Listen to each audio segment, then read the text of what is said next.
संगम recording studio चकरमनिया। पागल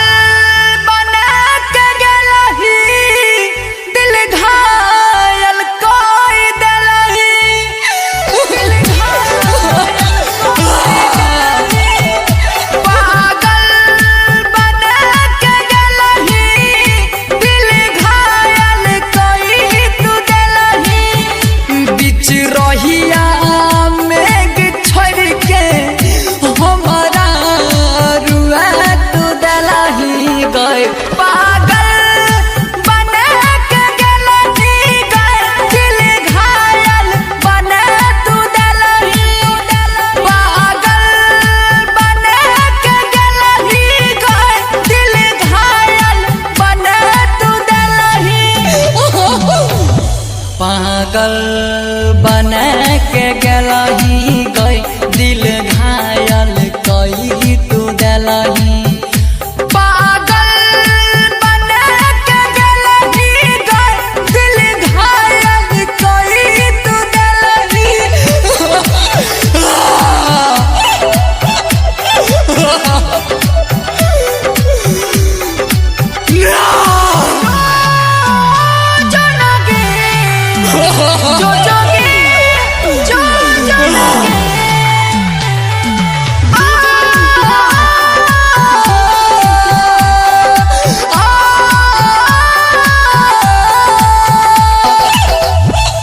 चले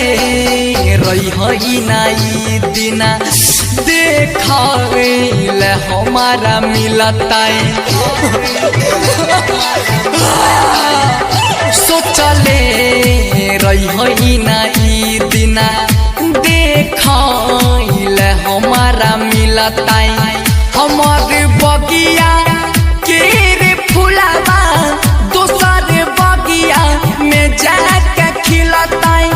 हमारे बगिया के रे फुलावा दोसर बगिया में जाके खिलता पागल बना के गेलही दिल घायल कई तू देलही पागल बना के गेलही दिल घायल कई तू देलही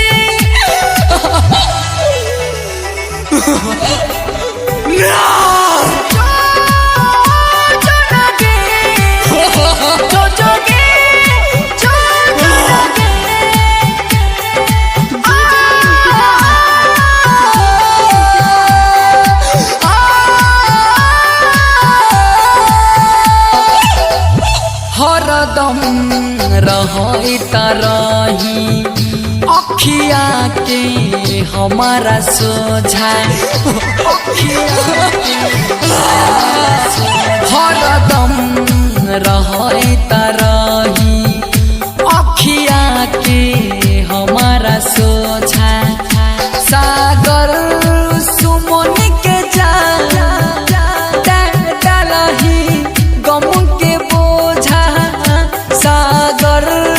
सुमन के जान डालही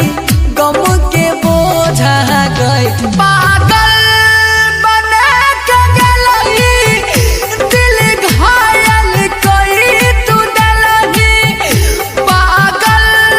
बना के गेलही दिल घायल कई तू देलही